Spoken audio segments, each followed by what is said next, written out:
Hello, you wonderful people, and welcome to another episode of Super-Fanta-Fi. This being a show where I talk about TV shows of the supernatural, fantasy, and/or science fictional genre. For today's episode, I'm going to talk about the latest episode of Into the Badlands. A great episode. In this episode, we get to meet Baji's ex-wife, Lily.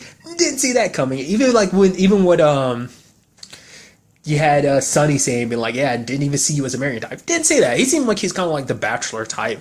It kind of seems like we kind of found out reasoning for that. But nevertheless, I love the circumstances he met her under.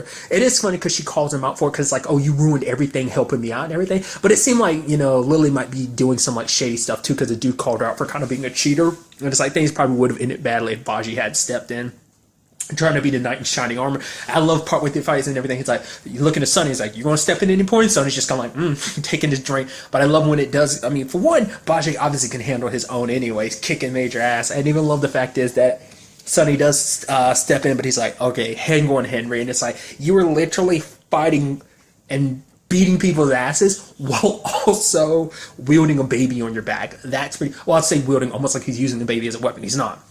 Other people could have probably managed to do that, but under different circumstances. But it's like, no. In Sonny's case, he's like, no, I'm not about to use my kid as a weapon. No.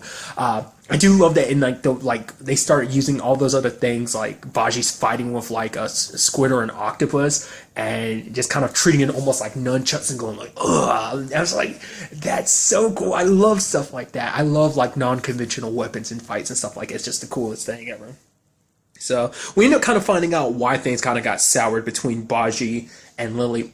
Turns out, apparently, Baji was a pirate for a little while. Even the whole fact is that he used his silver tongue to convince everyone on the ship. It's like, oh yeah, the captain, he has dementia. We can't trust him, whatever. It's like, it took him like a week, and he ended up convincing everyone to do that and shit. It's like, that's Baji. He is a smooth freaking talker. But when the time came for them to kind of like, oh, we'll get together, we'll leave the Badlands and everything. For him, it's like, for Baji even said himself, it's like, I was so drunk then. We were both young. I was super drunk. She was super horny. And it's just like, we're almost like a match made in heaven, but at the same time, kind of being terrible for each other. Because at that time, that was during a time when Baji, all he cared about was Azra, and she was just kind of a stepping stone in that. The moment he got a tip about Azra, he left her behind, took everything that she had, and just left her behind. So that's kind of why she's in the situation she's in, because she's trying to get back what she had lost because of Baji.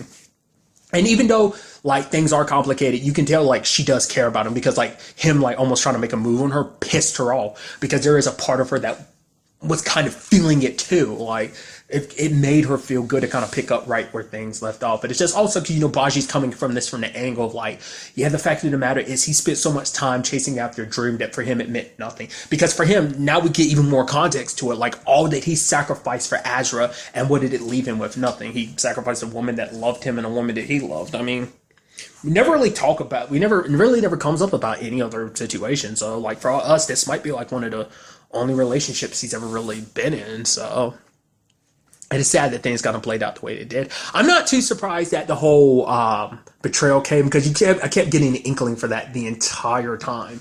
I just had an inkling about that.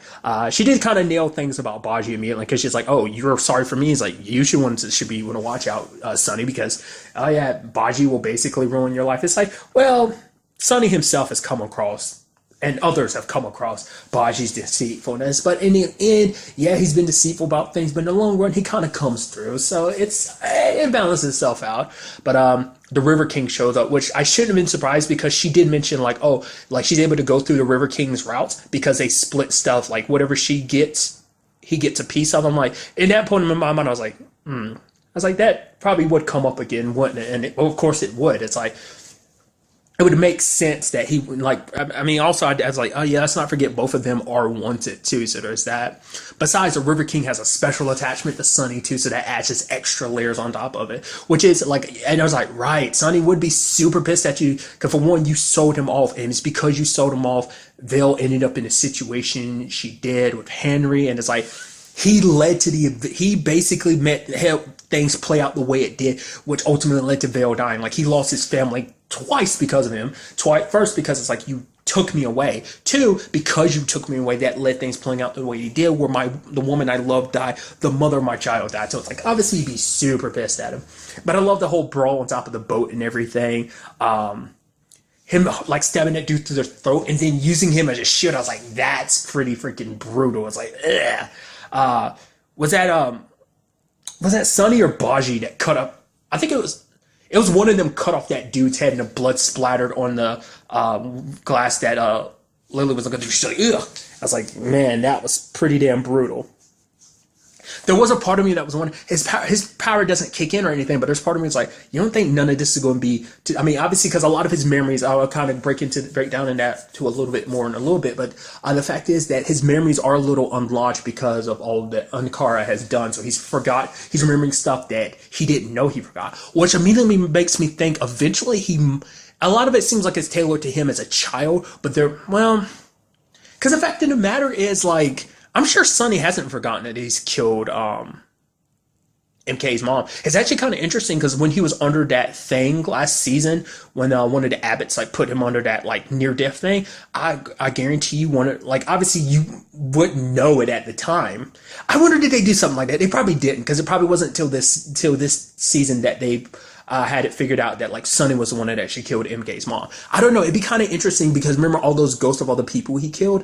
It'd be interesting if you ended up going back and actually seeing that like one of those people actually was the actress who plays MK's mom and you just didn't think about it or didn't realize it at the time. That'd be kind of interesting if you could actually go back and see that. I doubt, like I said, that was probably a situation where it's like they didn't focus on everyone anyway. It's more likely, it was just supposed to be like a general thing. Which does beg the question, I wonder, does Sonny remember every person he's ever killed? Like I said, that was at the time he was serving as Baron, which is also the situation where I'm like, that's why I feel like you can't blame Sonny too much, because he's made mistakes. It's not like he looks back on that life and enjoys it and embraces it. He regrets that life he lived. It was just kind of the circumstances he found himself in. I feel like, it's one of those things where it's like, well, personal responsibility, even if you were taking orders, like the fact of the matter is you still dealt the killing blow to his mom, so it's like you're still responsible. It's that whole complicated situation, so. But nevertheless, because part of me was wondering if that was going to pop up. It was kind of the reason why I went on that whole tangent, but I'm like, no, I'm sure he remembers that. And that kind of made me think, well, does he remember kill? But nevertheless, so it seems like everything is more so about his younger years, probably before he ended up finding his way to Quinn. Everything prior to Quinn is probably what this is mainly going to, his regained memories are going to focus on, so. I was hoping that I was like, oh man, gut that River King, but it's like, no, the River King needs to live because he's necessary. To be fair, because it's like, where did Lily get this boat from? So it's most likely the River King hooked her up, because the fact is that Sonny's like, yeah, I remember this boat. Who does a lot of smuggling and stuff? There's obviously a lot of people, but I feel like one of the main people is the River King. So he knows it. Oh, he probably knows about where they're going because of Lily, but part of me thinks Sonny might also want to keep him around because Sonny remembers that boat because he left a symbol on it too. Last time we kind of cut to it with Sonny, there was screaming upstairs like there were people getting killed, and then someone in a row kind of coming behind him. I wonder, is that supposed to be like one of the abbots or something like that? Because interestingly enough, let's not forget, the Master never actually got to see Sonny last season, so she might be one of the people, or at the very least, she might be connected to some of the people. It might have been like one of the previous Masters, which I think the current Master is the one who replaced Ankara, right? Or was there someone in between there? Could that have been it? Or was it just another abbot in general? Was it someone else in general?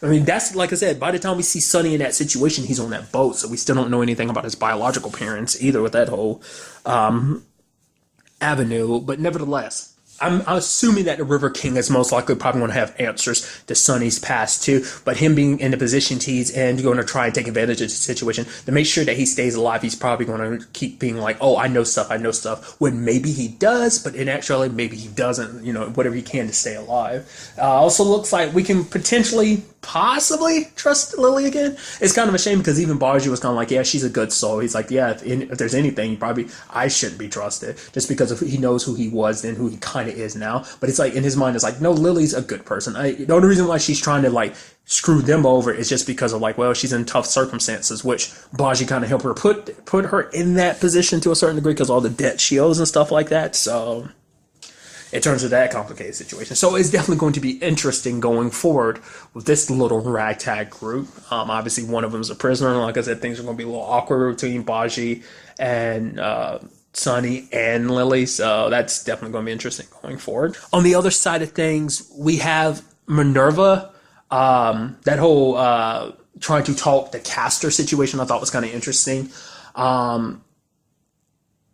I guess he did. I guess they can't really recognize that in each other, which is interesting because I know when the high priestess does, which you go like, how do you recognize that when no one else did? Or is she just very instinctual? Does she go, oh, like was she just very good at deducing shit? Because she might be just very good at reading people. Like it might not just be like, oh, she can see it in Minerva, which maybe that's a good thing. Maybe that is the thing. Like even if the gift is shut down, she can probably still see remnants of it. It's still probably bubbling beneath the surface. It's just, I mean, to be fair, there might not be BS to that because we do know that she sees more than what. I mean, she saw Sunny's tattoos and everything, so you know.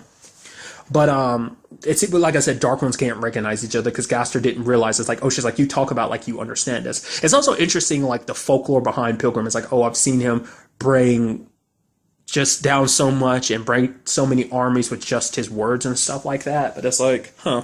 I don't know. Is Pilgrim really that powerful? I mean, that is the thing. Like, if he is that powerful, why does he need two Dark Ones by his side if he could just decimate so many people by himself? Like, I feel like he's probably puffing up his own chest. That, or maybe the High Priestess kind of spread a lot of that around to make them more loyal to him.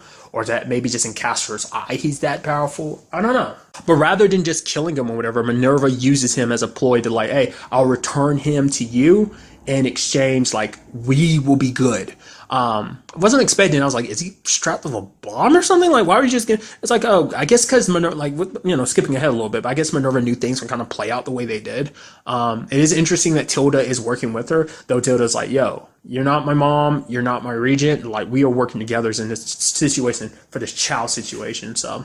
And you saw MK giving her like the stank eye because it's like, oh, you chosen this side. It's like the woman who literally had me captured for 6 months. It's like, for one, you didn't have to go back. I mean, you didn't have to like leave under the circumstances you did, but you're so driven by hate. Like you're not willing to see things for what they really are. You're not willing to see this Pilgrim thing for being a little shady, a little weird.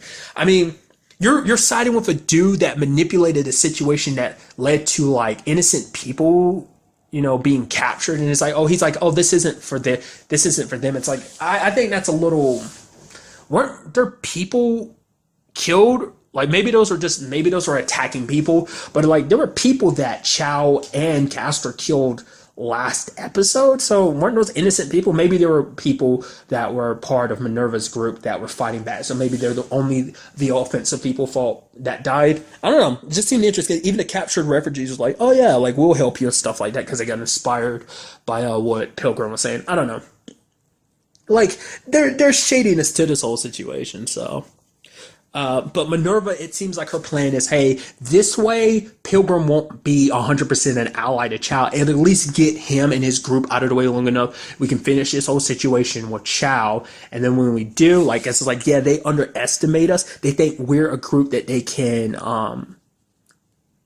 recruit until essentially almost their borderline cult. And she's like, that's going to be their biggest mistake, thinking that they can just convert us, which they won't be able to. So that's definitely going to be interesting going forward. I did like the moment Pilgrim found out about Castor being captured, he got super pissed at the High Priestess because it's like it was not her place to do that. It's like, oh yeah, but like, you know, a warrior's death and stuff like that. It's like, well, for one, it'd be one thing if he did die a warrior's death, but he was captured, and it's like, you don't know what they're doing to him. It's like, you had no business doing it, because for Pilgrim, they are his children. No matter what their circumstances may be, he does care for them. And it's like, next, because it's so interesting, because part of me thought the High Priestess was kind of important, which she is, but I didn't realize that Pilgrim was like, I knew he was the biggest focus, but it still didn't correlate in my head because she is seen as such a high priestess. I thought she was the most important. No, it's like, no, she's important, but it still feels like Pilgrim is the pillar. He is the tip of the pyramid for this whole situation.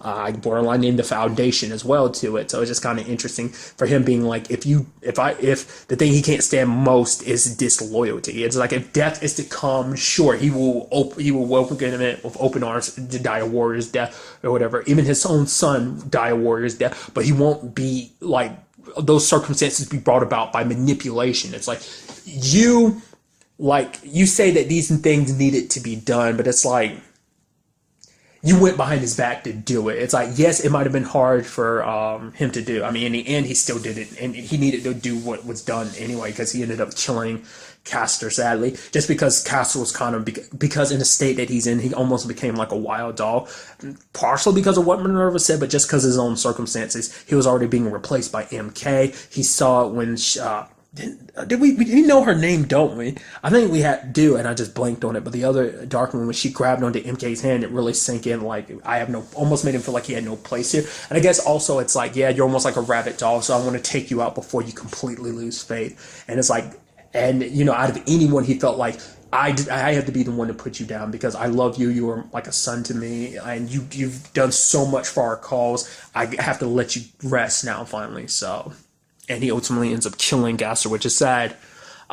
Which I'm curious to see, will that make MK look at things differently going forward? Like I said, because I feel like MK, that's why I'm like, I don't know, like, with whether Minerva, like, set that on purpose to be like, oh, you can't trust MK, knowing that if she returned Gasser to him, like, it'd turn into a situation like that. So I don't know. It's definitely going to be interesting to see. Like I agree 100% with what the High Priestess said, because like I've thought about that too. Like, yeah, the moment Minerva found out that he can shut off gifts, I'm like, he must be able to turn them on too. So it's definitely going to be interesting. Like, I'm sure, because Minerva, her biggest thing is she wants answers. He might have the key to everything. It's like, well, why do they follow him so loyally? It's like, because he was chosen by Azra, which I don't know how that happens or what that really means, but maybe we'll see and learn in the future. So we also have to talk about the fact is that Odessa left Tilda. I mean, I don't know if she'll come back or not, but for her, she's tired of fighting,